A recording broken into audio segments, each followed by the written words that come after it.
Welcome to Talking with Tech. My name is Chris Bouguet, and I'm here with Rachel Nadel. What's going on, Rachel? Chris, I have the most fun story to share with you. Are you ready? Okay, I cannot. Yes. The smile on your face has really got me intrigued. Okay. So as many of you guys know, I've been splitting my time between LA and Hawaii, and I just got back to Hawaii. I hadn't been in Hawaii for like over almost 2 months, actually. And I, on Friday, got to go to a Jack Johnson concert in Honolulu. I am a huge fan of Jack Johnson. I love his music. I've loved it for years, and it was a total bucket list check moment, being like, oh my God, Jack Johnson is going to play in Hawaii. I'm totally going to this. Like I said, I've loved his music forever. And the fact that I got to see him play in Hawaii, which he lives in Hawaii. He lives on the north shore of Oahu, which is the island where I spend most of my time. And it was just like surreal. I couldn't believe that I got to see Jack Johnson in concert. So our family is a huge Jack Johnson. We're all huge Jack Johnson fans. Our introduction to him was that he had some songs, get this, on the Curious George movie soundtrack. And so we had that soundtrack and we listened to it when the kids were young. And they were like, what else does this guy do? And that was our gateway into more Jack Johnson. So you got to go to a concert? I got to go to a concert. So I was sitting at the Waikiki Shell, which is kind of the venue, and it's just beautiful. It looks like the amphitheater looks like a shell. There's also like beautiful palm trees, and you can see a view of Diamond Head, which if any of you guys have been to Oahu, that's a huge like kind of volcanic mountain crater, and it was just like amazing. It was at sunset when it started, and it was just like the most amazing experience. I at one point went to go get water, and Jack Johnson's very much into environmentalism, and so there was like definitely a big kind of no plastic kick, and ended up getting a reusable cup, and they had like water stations and you could fill up your cup. Anyway, so I went to grab a cup of water with my friend, and I was like, where am I right now? I got real turned around. I couldn't find the water station. And then all of a sudden I realized that like Jack Johnson had just come on and I was right in front of him. We somehow like managed to get into like the VIP kind of area that you walk through to get to the VIP seats. And I was like right in the middle, standing right in front of the stage as Jack Johnson was singing. And I was like, I don't think I'm supposed to be here, but I'm just going to sit here and dance, and I'm going to take a video, and I'm just going to like love life right now. And then eventually like they were like, excuse me, you have to go to your seats. And I was like, well, my seats are up in the lawn, but I will dance all the way across this thoroughfare as I'm listening to Jack and watching him live in Hawaii. And then eventually I made my way back up to the lawn area. But it was amazing. I like basically got like a VIP mini session with Jack Johnson. That's amazing. It was so great, Chris. And then can I tell you what else happened? Because it's a crazy story. Wait, that's not the end of the story? You didn't just dance across the whole pavilion with everyone watching to you back to your seats? There's more to this story? There is more. The next day, I went surfing at my local surf break, and I've been, just learning how to surf over the last year and a half and getting a lot better. It's a lot easier of a wave to try to surf in Hawaii. Wait, I'm going to ask you there because you're using local jargon. You're using key vocabulary, stuff that people only there. When you say your surf break, it's not like you are working and taking a break. You're making it sound like that's a location you go to. What's a surf break? A surf break is, a specific area of the ocean that you're surfing in. So they all have different names. So when you're looking out to the ocean, it's like, oh, well, that's canoes and that's pops, and there's all different kind of locations, and they're called surf breaks. And that's different than the beach. Yes, it's different than the beach. The beach would have a name, and then the surf break would have a name. Exactly. So it's like when you're talking to people about where you're surfing, you're talking about the surf break that you go to. And there could be multiple surf breaks within one beach. Now, see, this is a great example. Sorry to because I want to hear the story, and we'll leave everybody on bated breath to find out what happens. But this is a great example of key vocabulary where maybe if you were an AAC user in Hawaii or you are an avid surfer, you might need that sort of phrase. I mean, I guess break, but surf certainly is more of a key vocabulary than, or like fringe vocabulary than the word break, which we would probably see a lot more frequently. But that combination, having it fast, Wow, isn't that a great example of location-based key vocabulary? Yeah, and then I also would program all of my local surf breaks in there so I could just quickly access them when I'm telling people where I'm going surfing. Awesome. All right, so then what happened? Okay, so I went surfing on Saturday morning. Concert was Friday night. Went surfing on Saturday morning with a friend. And I was paddling out and looked to my right, and I was like, oh my God, that looks like Jack Johnson. And so I kept paddling. I was like, no, there's no way Jack Johnson would come to my local surf break that's pretty beginner and like very crowded and touristy typically, which I don't know if you guys know this, but Jack Johnson actually was kind of in line to become a pro surfer and decided that he wasn't going to be a pro surfer and said he was going to pursue his passion for music. So Jack Johnson is, a good surfer, and people know that. He lives on the North Shore of Oahu, which people who love surfing know the North Shore of Oahu. That's where Pipeline is, and all these huge waves and all the surf competitions happen typically in the winter time. So I'm like, there's no way that Jack Johnson's at like Canoes, which is like my local surf break. And so I'm paddling to my friend Sarah, and before I can even say anything, she's like, oh my God, I just talked to Jack Johnson. And I'm like, oh my God, was that him in the green shirt? And she's like, yes. And I was like, I should have said something to him, but I didn't know if it was him or not. And I just couldn't believe that he was there. And so she told me all about their conversation. She of course said, I was at your concert last night, and I had gone to the concert with my friend Sarah. And she was like, we talked about where I sat, and he asked me how the acoustics were, and I said I was on the lawn and they were really good. And I was like, oh my gosh, I was so jealous that I wasn't able to be right next to her. And I was actually running late. So I feel like if I would have gotten there on time, I probably would have been able to talk to him, because I've always wanted to share, and actually shared a lot with the people that I was at that concert with, a special story to me, because Jack Johnson actually has a special place in my heart. And it was like a perfect opportunity, I feel like, to tell him that story really quickly. And so, we kept surfing, and I was like, I want to try to talk to him. And so I caught a wave, and I went right by him on the wave. I was like, okay, thank God I caught a wave, and Jack saw me. I mean, I don't know if he actually saw me or not, or noticed me at all, but I was paddling back, and then he caught a wave, and I saw him, and I threw him a shaka, which you guys can't see this, but a shaka is a Hawaiian kind of greeting. And it's when you hold your pinky and your thumb out kind of to the side. And so like a shaka is like a very local Hawaiian way to be like, yeah, man, what's up? So anyway, I threw him a shaka. He smiled, and I was like, "Oh my gosh, this is my time. He's gonna come back in. He's gonna surf back in, and I'm gonna talk to him." And he never came back. That was totally his last wave that he caught in, probably for the day. And I never got to tell him my story.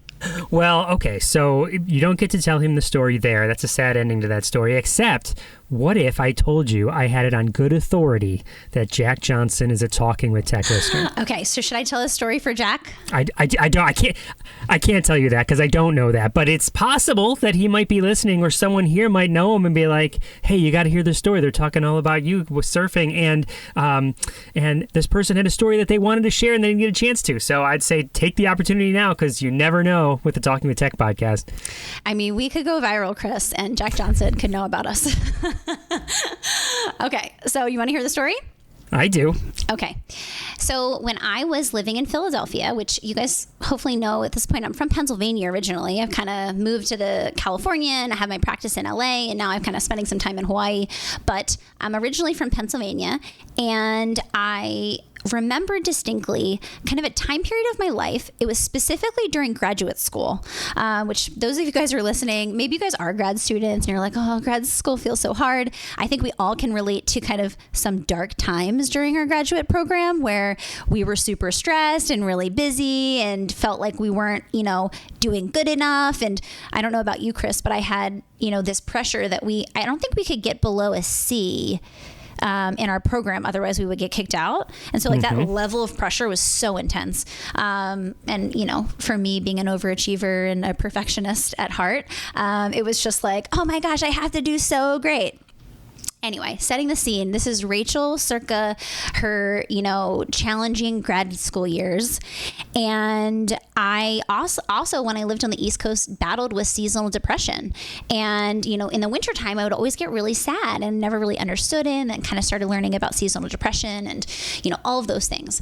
But in the winter, when it would get super snowy and cold and we would have a snow day, I would make a point to, and like I'm talking snow days like we're stuck inside, like no one's going anywhere, right? I would make a point to play Jack Johnson really loud. And he has a song called Banana Pancakes. Have you heard the song? Of course I've had it. Yeah, I make absolutely. banana pancakes and pretend like it's the weekend. Yes. Yeah. So he talks about how it's so rainy and there's no need to go outside. So obviously it wasn't raining, it was snowing. But I would just, I would make pancakes or some other type of baked good. And I would just sit in my little apartment and I would watch the snow and I would think to myself, one day, like I'm going to live somewhere where it's sunny most of the time and it's warm and it doesn't snow and it's by the ocean and I'll have the chance to, live my best life and not be sad every winter. And what's crazy is that that is actually what I did. I eventually moved to California and LA, which I had, access to that ocean. And now even better, I'm spending a lot more time in Hawaii, which also has a beautiful, amazing ocean. And so his music really got me through dark times in my life. And I'm just so bummed I couldn't tell him that because I feel like it's such a great story. But it's super meaningful to me just being able to see him in concert. And when he played that song, it was an emotional experience for me because I was you really impacted me in ways that he doesn't even realize, and think about that ripple effect that he had on so many people with so many different people's lives. It's so interesting to think about that ripple effect, and I feel like we can circle that back to the work that we do in schools and in private practice, depending on where you live. We take for granted the fact that we have all this knowledge and all this information that we share. It's kind of like our craft, right? The same way that Jack Johnson shares his music, we share all of the experience and wisdom we've learned over the years. And what feels like common knowledge or basic to us because we've said it a million times, or, for Jack, he's played that song a million times, it can make such a profound impact on the people that are experiencing that. And so that's kind of the parallel to our work that we do as clinicians. But yeah, it was an amazing weekend. And I'm just smiling from ear to ear because it just feels like such a magical experience. And also thinking about me so long ago, just being so sad and depressed, and now just being able to live my best life and kind of fulfill all of those dreams that I had for myself. Well, something we talk about a lot, Rachel, you and I, kind of behind the scenes, and I think if you go back to some previous podcast episodes, we've talked about it a little bit on the podcast, but once upon a time in some of my presentations, I would launch the presentation with this thing called the Obligated to Share Challenge. Come listen, participate, and then it doesn't end here. Find something that I'm not inviting you to share, I'm obligating you to share. And that sounds like if Jack Johnson hadn't done that music and hadn't made that song Banana Pancakes, then maybe you would need some different inspiration to manifest your dreams and make them a reality, which is exactly what you did, right? And so I guess a way to wrap up that point is that if you're there by yourself, then you're alone. But if you share your knowledge and your information and your inspiration, then we're all better together. Better together. That's my second favorite Jack Johnson song, Chris. Everyone who's been listening to this episode so far has been sitting, waiting, and wishing for this part 2 of the episode that we did, the interview that we did with Kim Hurley and Jessica Conrad. So without further ado, here's part 2 of Kim Hurley and Jessica Conrad.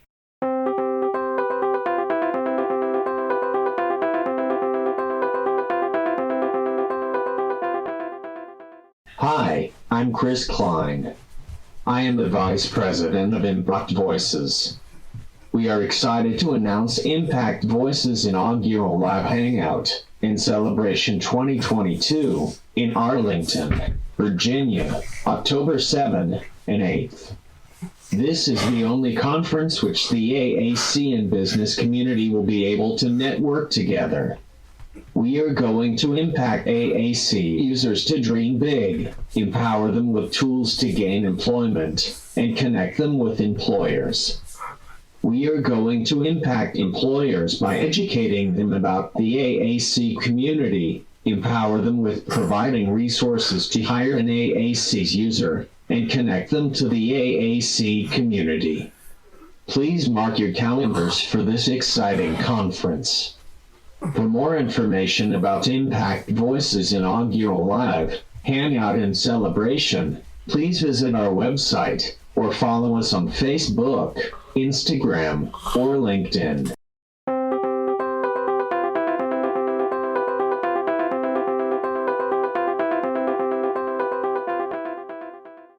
I think another piece that is becoming something that, I've recognized within myself is not focusing enough on is looking at culture and language.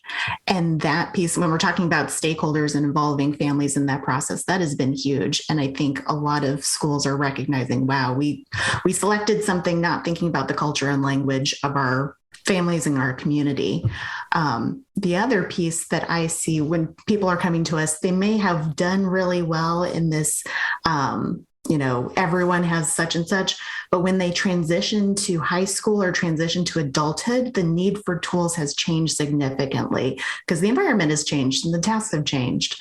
So, that has been a huge portion of the students that I get is like, okay, well, now I'm, trying to get a job at Wendy's and I need something that can fit in my pocket or I need something else. So I think that's the benefit of this. Like tier 1 doesn't have to look the same at all ages and stages, but making sure that all team members are aware, like, hey, this can change. This can change at any point we have a concern about, so-and-so isn't participating the way they want to participate or getting access to what they want to have access to. But at the same time, I'm really concerned because it often takes years for someone to feel comfortable saying, you know what, I don't think this is going well. And I don't think it should take years. I feel like that piece, I don't know why it's taking years, but we don't want to see that. Kim, do you have thoughts about that? The one thing that comes to mind is that I really do, like Jessica said, I really do worry about the longevity of a system because I have kids through high school, through that transition program in upper levels of high school. And, even the apps I love the most, even the most robust apps, by the time they get to high school, some of those kids are really uncomfortable with, even though it works really well and they know the system and they can find all the words they need, they're still uncomfortable with, touching these little picture icons because it doesn't look old enough. With heavy apps, it's great because you can just take those pictures off, and because they've got the motor plan, they know it. But even so, some of the times they're like, well, that's just not how my friends talk. I don't, and I worry that if my kids are learning touch chat, which is really great for really young kids, and I love it, when they get to middle school, they might be like, oh. And then what I worry is that, so my tier 1 in the elementary school looks like one thing, but then tier 1 in the middle school looks like something else. And then tier 1 in the high school looks like something else. And then my poor kids who come up, but I have this for my tier 1, then go, I have to learn a new tier 1. I don't know if I like that. And that worries me. And that puts a heavy burden on those middle school and high school teachers to say, well, yes, this is your tier 1, but it's not their tier 1. So you're going to have to learn multiple systems. And my biggest challenge with any kind of implementation is walking into a classroom and saying, we're going to do what's best for the student. Good luck. You've got LAMP, you've got Touch Chat, you've got Proloquo, you've got Speak for Yourself, you've got Snap plus Core, model. You can do this, and they're like, what? So, because I can't be there. I mean, I can do it. Sure, I'm used to this. I can do this all the time. But they're like, I've never had this much AAC in my life to be good with. And now you're telling me model on 5 systems? Yes. Well, and I heard you mention earlier coaching, and I feel like that's going to be an integral part. I know it's going to be an integral part to success because for many years, I thought great training without any sort of coaching follow-up. And what it became was no one really used it. You know what I mean? Like, I showed you what to do, but then I left and there wasn't this ongoing follow-up. And that's something we've changed over the last several years, is adding a coaching component so you can get better at the skill of modeling, because it's a skill. It's a skill to model. And just like it's a skill to play basketball, or it's a skill to drive a car, someone has to teach you and coach you through it. So I feel like that's really wise to be thinking through, okay, it's not just, all right, now you got this thing and now model on it, but what does the coaching look like so you get better at modeling? But the bigger issue that I heard you talk about there is this longevity across the preschool through the age of 22 or so, and having multiple tier 1 systems, and how students would then be maybe asked to change systems, or a teacher would be in a middle school environment might be like, well, I don't know this, So in this initial conversation again, where you're sort of forming what this is going to look like, we've already talked about the language. And Jessica, I think that's so wise to add that in there. What do the symbols look like? Are we really representing everybody in our core system? Meaning our core board, right? And does the system support multicultural experiences? Okay, so that's a line item in your consideration list. But another one is, which one grows with the student, right? Which tool, when we're looking at the different tools, is going to be consistent across the lifespan? Because what you're experiencing is something we've experienced as well, or I've certainly known students that are like, yeah, I kind of grew up with this system A, and now I'm working at Old Navy and I don't really want to whip out that thing, and I have picture symbols and other people don't have picture symbols. And so I want to maybe change and go and use something else, because I know how to use a system now. I just have to learn a new system, right? I know how to play a guitar. I just need to learn how to play the bass guitar now, so I can change where the words are.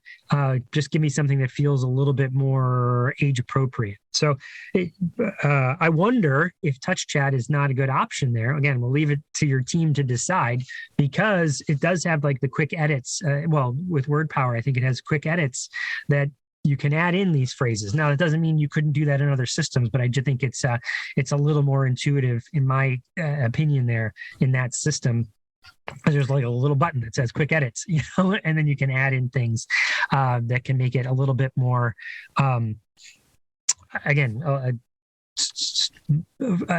older, I guess is maybe the way to put it.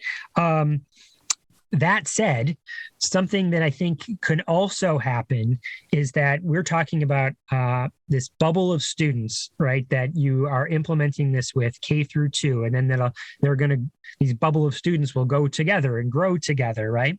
I wonder about the larger bubble of students, meaning what about the communication partners in the general ed environment? Like, what are they learning about? So that we've already seen over the last 10, 15 years, how many times have I used a GIF in a chat, or do I send a little emoji, in a text? We see that picture symbols are becoming more just how we communicate, right? So I wonder, with some education about students in general, like, yeah, all my friends are using emojis and pictures as well, and all my friends are using GIFs, and I'm using images as well. Like, it's just another form of image. Convincing someone of that right now, an AAC user of that right now, is probably a pretty hard sell, but teaching all of the other students to embrace those and understand what those are and model on them as well. Like, why couldn't, it's not just the K2 gets those, it's the K2 gets those, like, you know what I mean? Like, all the students get those boards, so they're familiar with them, they see the symbols, and it just is something they all grow up with, I wonder about that, is sort of changing the entire culture around AAC, so people don't feel like it's so, I'm not doing what my friends are doing. All my friends have access to this. They know who I am. They know I use this. It's cool. What are your thoughts on that? Oh, I live for the day when I can walk into a school building and every classroom has the same modeling board up, And every classroom, regardless of whether they have an AAC user or not, has access to this universal design for language support, right? This is my giant dream. So I'm all about having peers doing that. And I think maybe I can make that happen. But again, I'm just like this one person in a school district, and I'm new. This is really new to them. This is a district that has been through some serious change and disruption. And so we've got a lot of people that are still kind of like, don't come in and make too many changes too fast. So I feel like I've got to think long haul. And I wanted to start with this tiny kernel and then kind of move and have that little kernel sprout and grow and grow and build that up. So yeah, I love that idea. And I really do want to build in the idea of modeling. In my previous district, in the middle school, we had a really robust peer helper program where gen ed peers came into the self-contained classroom to support those students as they went out to gen ed. And it was fantastic. And so the first week of classes, I would sit down with them and they'd come into the classroom, and I spent the whole day in that classroom. And each class period, those peer helpers came in and I said, today you're going to learn about AAC, and today you're going to learn about modeling. And I gave them each an iPad and I said, we're going to practice modeling on these systems so that they could support my AAC users in that self-contained classroom, but also when they took them out to the gen ed environment. And it was amazing and fun and awesome. But we're not there yet in this district. So, but I'm totally prepared to do that. I'm totally prepared to say, hey, let's carry this over. Let's do this. Well, Kim, in that, go ahead. Oh, go ahead, Jessica. One of the best things, since you were talking about touch chat, so some of the school districts that we have seen push out into gen ed to help support inclusion and things like that, being able to show some of those pages that relate directly to what that gen ed teacher is doing. So we've had school districts that have done zones of regulation, and we show them like, hey, that feelings page, we can change that so it looks like your zones of regulation. And then we take that screenshot and everybody gets it. And gen ed teachers love it because we all have a consistent visual, and how nice that everybody gets to see the same consistent visual. The pages on literacy and schedules and things like that, everyone loves. And I always love the fact that when we talk about, okay, everybody gets access to these core boards, everybody gets access to these things. The amount of teachers who report back, this is great, except for one reason: they all learned to cheat on their spelling tests. I love to see it. You know what I would grow there, Jessica, is spelling test. What do I need? What am I being tested on my spelling when I have technology that can help me spell it for me, right? Like, right. There's a growth mindset there because of we grew up with spelling tests, So, yeah. So something I was going to suggest, Kim, is that something that has worked well for me is to create a little bit of an IEP for myself. Years ago, I was like, okay, I'm trying to implement this systematic change in a place that might, in every place it's hard to make change, right? So something that really worked well for me was to make myself some goals, but I made like a 1 or 2 year-long goals, just like in an IEP, but then had multiple 3 or 5 year goals. In 5 years, I want this to happen so that I didn't lose track of it after a year or two, So if one of those might be based on our conversation, like, okay, funding for voice output devices. That's a 3 or 5 year goal. It's not going to happen next year. A standard practice in an elementary school is to have a communication committee of students that are maintaining these boards and creating the boards and have taken up teaching the next generation of students coming in, boards. Again, that's not going to happen next year in a new place, but as a 5 year goal, could that be something that is systemic? Like by 5 years, students are just going to roll, like National Honor Society became a thing. Well, this communication club is going to become a thing, and it's just going to be how this school runs from now until, forever. Right. But yes, I really like your thought of like going small, like let's pick one thing, let's implement this one thing, do that well, get my coaching down. And then, okay, what do we want the next thing to be, with a longer vision of where you want to go, but small steps to get there? What are your thoughts? No, I like that. I like that because I do have a good, like idea for what I want to do this year. But I like the idea of saying, okay, so what happens after that works? And that's, I think, where I sometimes forget to think beyond that. And I tend to do, like, I'll see a problem, work on it, and I'll solve it. And I'm like, great, okay, that's done. And then I forget that, well, what's the next step? Okay, you did this, but now what? So I like that idea of saying, okay, now what do we do? Now that you've done this, great. What's the next step? Make it work better. Yeah, that plus I think what we talked about was a system for when it's not working, recognizing that this is not going to work, and what's that system in place. Right? Yeah, I definitely make sure that I know what to look for when that system's not working, but making sure that everybody else who's supporting these students understands. Please tell me if you see these things too. Please let me know if you see this going on. And please be aware that if a student comes in with, for example, CVI, that we red flag that so we can make sure we know what to look for to make it work or not work or change. Jessica, what other thoughts do you have? I think we've got to talk about funding. I think we've got to talk about that piece of it because that has been a huge part of, I think Kim already kind of hit on it. Well, we need an evaluation to justify blah, blah, blah. And I have my own opinions about that. I don't think we need an evaluation for every single thing that we need to buy in life for students to have access to their education. But that funding piece really seems to be a big sticking point. Even small things like the amount of folks who come back and say, well, our IT department looked on Apple iTunes App Store and found this app that's a 5-star app and it's so much cheaper. Why aren't we buying? And having to have that kind of conversation.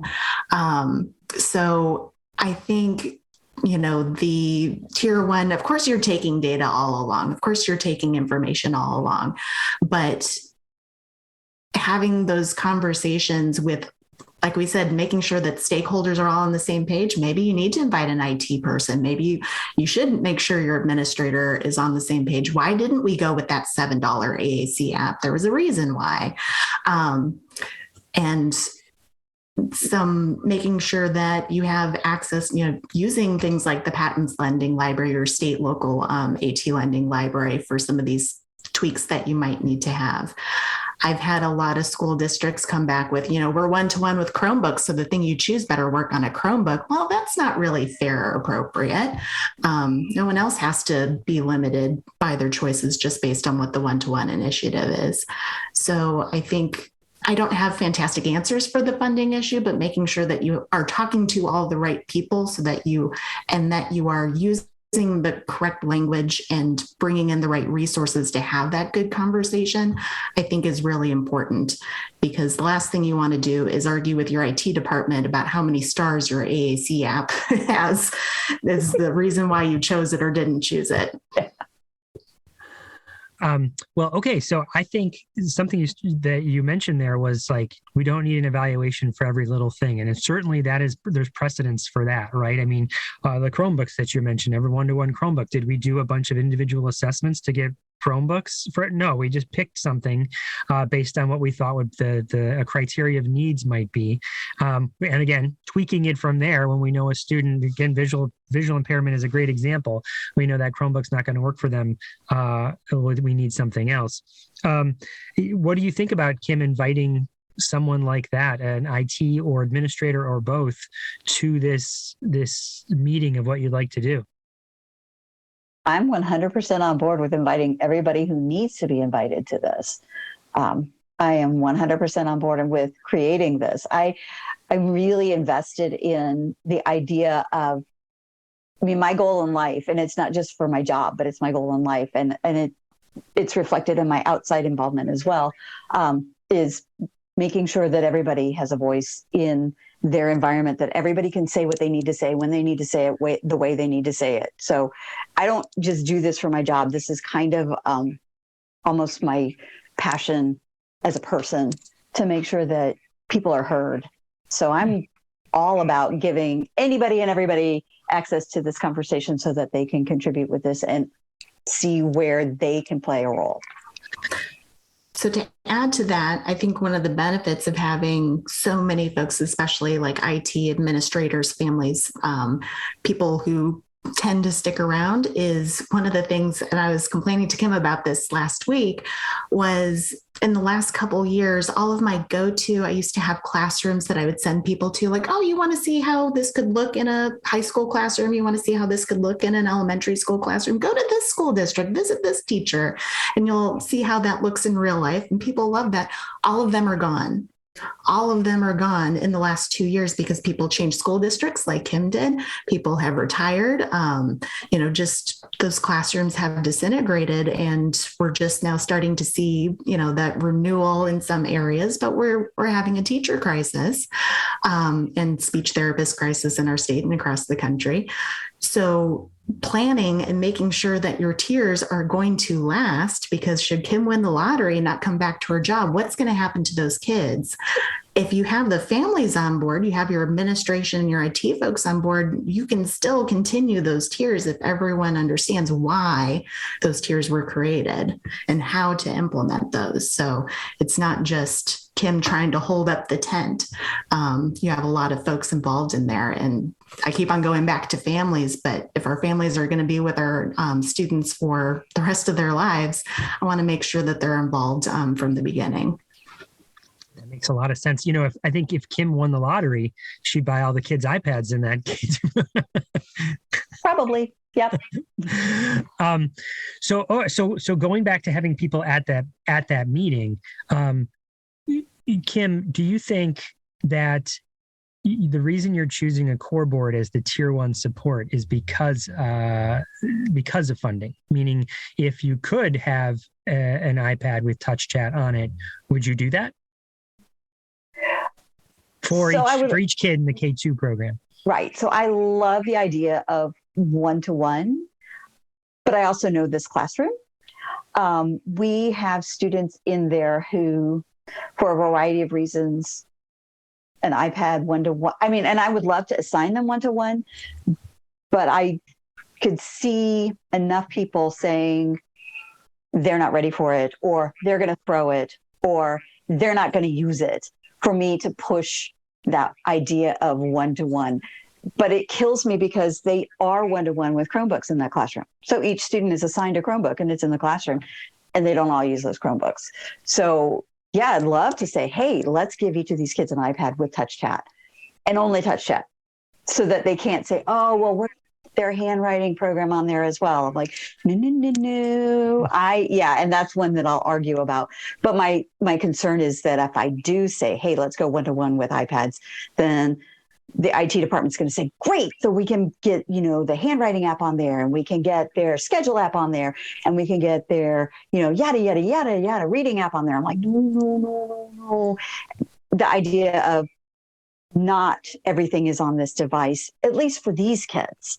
Mm-hmm. Right. I understand it for older kids, where they can flip back and forth, where they find that it makes more sense for them to have their calendar on their iPad and their communication, and they're able to flip back and forth. These kids are still learning communication as their primary role. I don't know if I would get the buy-in to say, yeah, let's get them all iPads. And I know that there are resources. PATINS is a fantastic resource. They have refurbished iPads, which I have gotten and continue to apply for, because they're fantastic and they're wonderful. And I just send out lots of love to them. And I know that there are other ways that I can find funding for that. But is an iPad necessarily the thing that they all need? I don't know.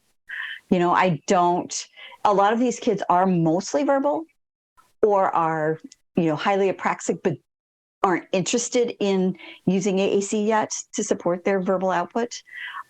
So I'm thinking more on the lines of, let's get the teacher loaded up with chat editor on her computer so that she can put it up on the smart board. I've had a lot of success with that in the past, so that the kids are seeing it big on the smart board. There's no voice output, but they can learn those pathways. And that's been a big one. So the core board, I think, is really where people's heads are at right now. Long term, yeah, I'd love to have an initiative that says we're going to walk into the self-contained classroom. Because it's a self-contained classroom, our tier 1 support for communication is everybody gets an iPad. That iPad's going to have this app on it because that's what everybody's going to start with. But that doesn't mean your kid has to use that if it's not the best app. Do you, a middle ground, again, if that is a long-term vision, right, 3 to 5 years out, could a middle ground be, and maybe a little bit easier for people to swallow and a little bit easier for people to implement, would be the teacher gets an iPad and maybe the assistants get an iPad so that they could use. So you have chat editor up on the board. The students could have access to voice output, but it's based on the teacher kind of using it. I don't know. What are your thoughts on that? I love that idea. I would love to get funding for that. That's a great way to kind of get it started, is that they have access for it for modeling. And then I am working consistently for those kids that really do need voice output right away to get them an iPad, either through the school or through the PATINS grant or whatever I can do so that they have that app available. All right. And then the other thing that I heard you say, Jessica, and I feel like it's a thing around the country, if not the world, would be that turnover rate of teachers, right? So you get this up and going. Now the teacher leaves in a year or two, and you're starting over. The team that maybe was selected to make this decision is gone or has disintegrated, and it's new players that might like, wow, I came from a Lamp Words for Life district. Why isn't that the tier 1 support? I know that. That's sort of why I was asking about 3-5 earlier, if teachers had already familiarity with a different tool. So Jessica, what I heard you say, and I think it's so keen, is there's one consistent force that is for a student that we can rely on more consistently than anything else, and that's the family. So I wonder if in the range of an IEP for ourselves, if a 3 to 5 year plan was, what does our coaching model look like or training, coaching, implementation model look like for the communication partners that are most consistent, the family? So what are your thoughts on those? So we have a little bit of informal data in Indiana. I've started tracking how many consultations I get that have the family there, how many trainings I get that have the family there. And all the time, like, it doesn't matter. Even teams who are really nervous about inviting the family, they're worried the family's going to be like, I don't want this. Why are you giving up on speech with my child? Yeah. I don't want this weird tool. It has always gone better with the family there, even if that's something that they really need to just get out there, is like, they don't want this. And okay, you don't want this. Well, why don't we approach it this way? That has always been better. And what we know from the literature is parents constantly are concerned. I don't get the training. I don't get the support. I don't know what I'm supposed to do with it at home. You're doing all these literacy activities and I want things. And in my family, my culture, my kids don't get to choose a snack. That's a weird thing to request or ask for. So how are you going to make it relevant to our daily lives? So all the training that we've been doing with families and inviting families into that staff training has been really successful. We see greater responses, more information, things that have just made me cry with happiness over these things, because parents are feeling heard, or at least being able to ask a couple of their questions. And that has been better. And I'm really, really excited. We have a situation in Southern Indiana, mother of twins. And she was the one who decided, you know what, each twin's going to be on a separate AAC software. And we were really surprised she made that choice, because she's a very busy family, but she looked at all of her choices, and they had some data on the second twin trying the software the first twin was on. And she's the one who made the decision, you know what, let's try this other one. I'm going to make that decision that, it seems like the second one is going to be more appropriate for my other son. And the things the kids are doing now is just moms. We have video of mom talking about the things that her kids are now saying. And just when the son said, I want this, I want us, I want family. And that was the first time, the closest thing to I love you that this mother has ever heard from her child. And like, this is why we do it. This is why we do that. And you will never take that joy away from that mom. That mom's going to remember that for decades and be the strongest advocate for her child's communication. So I think every time we can create a moment like that, and we have so many moments like that this year that I've been tracking this information and trying to get, okay, we invited this family in, now what? It's all been good. It's all been good. That's been my experience as well. The earlier you can invite them to be even in that decision-making process and work as a true partnership, the better. Couple of follow-up questions there, Jessica. The way you're describing it, it makes me think that you're talking about a lot of the meetings that you've been in with parents have been around tier 3, meaning it's not like, all right, let's get a stakeholder parents in to discuss what the tier 1 support is going to be for the entire classroom. Is that fair? Or you're like, no, Chris, we've had plenty of collaborative meetings with parents to decide what the support is going to be in a classroom. How has it been? I have not had the opportunity to work with a school district that has reported that they have involved family at that tier 1. The school districts that say they're using one specific language with everyone. I've not had any school districts report they had family members involved in that conversation. So by the time I come into the conversation, it has been tier 3, like you described. Like I said, they're calling you in because something's not going right. So yes. Right. Well, Kim, what do you think about that? Inviting families in and thinking through the longevity of coaching a family. Again, like I can say over the years, lots of training has gone to parents, but the coaching piece of getting better at the skill of modeling or descriptive teaching or really just implementing in general, I don't know, that has been a little bit more loosey-goosey in the world in my experience. What are your thoughts? I would love to get the parents involved. My biggest barrier for that isn't that, well, there are a couple, and one of them I own, and that's that I'm relatively introverted. And so reaching out to people I don't know is kind of uncomfortable for me. And it's really hard, and I'm trying to work on that. And that's a personal thing, and I own it. But the other piece is a lot of times these parents that I work with aren't coming from an environment where they can say, sure, let's meet Thursday at 3:00 and we'll talk about this. These are people who work odd hours or who don't have access to vehicles, who can't Zoom in because they don't even have internet at home. They're people who, even if we were to sit there and say, hey, we're going to talk about this as a long-term tool and strategy for your kid, aren't going to really necessarily grasp what that means. They are very, very much living in the moment, living in I just want my kid to listen to me, and I want them to tell me what's wrong. So I really have to scale back, and I have to remind myself to take a step back. I'm up here thinking long-term, let's give them AAC, let's teach them to communicate what they want to say, when they want to say it, where they want to say it.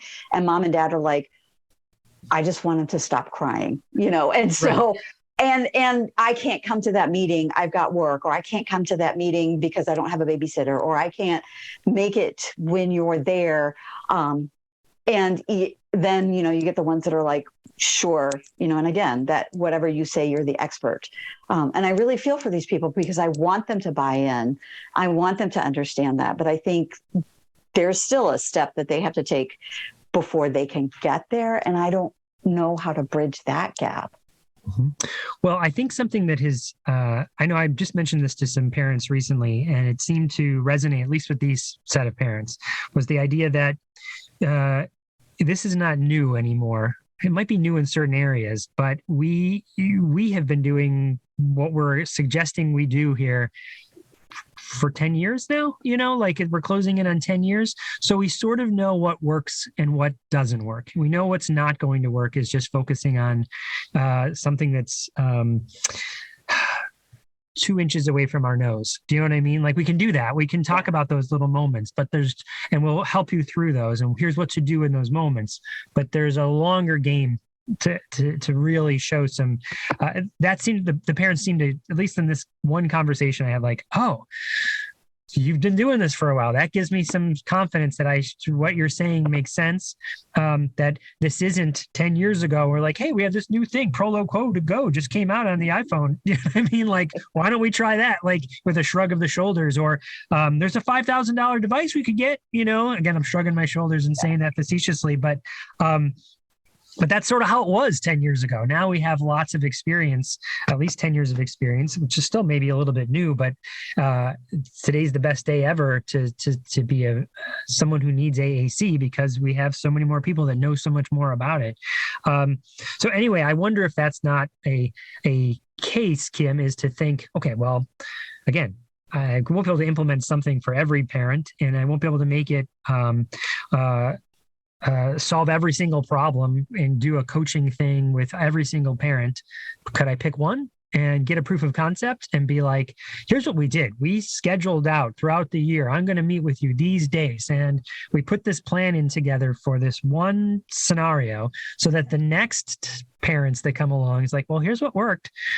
This worked or didn't, we found that it didn't, we thought we could meet 6 times, but we only ended up meeting 4 because life happened. And, but it just seems like what I heard Jessica say, and Jessica, what I heard you say was involving the parents in developing whatever it is you're developing. A plan of action is always better than not, right? So let's try, if that plan might be looking different for each individual family because of their time constraints, then so be it. But maybe you just start with developing a plan for one family and then move from there.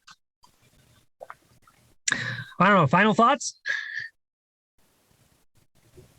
Kim, was this helpful? Is this what you were looking for when you reached out?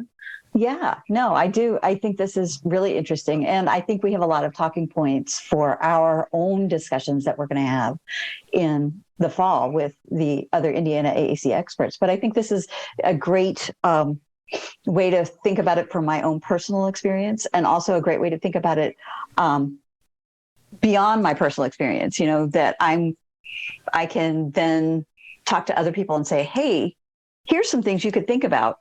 Here's some things we can talk about for providing AAC as a tier 1 support. And it doesn't have to be anything fancy, right? And just making it, my goal really is, I walk into the classroom, and I've done this for so long, and I've made all the mistakes that everybody makes, with this is what we're going to do, and this is how we're going to do it, and you're going to follow all my rules. And instead, now I walk into the classroom and I say, how can I make it easier? Here's something we can use. How can I make this easier for you? And so the idea of, kind of sharing that joy of, let's make this easier. You can do this. Let's make it easy. And so I like that. I think setting goals for myself to move to that next step, being able to talk to parents and say, how can I make your life easier, is going to be something that's really important in terms of just getting buy-in. And Jessica, what are your final thoughts?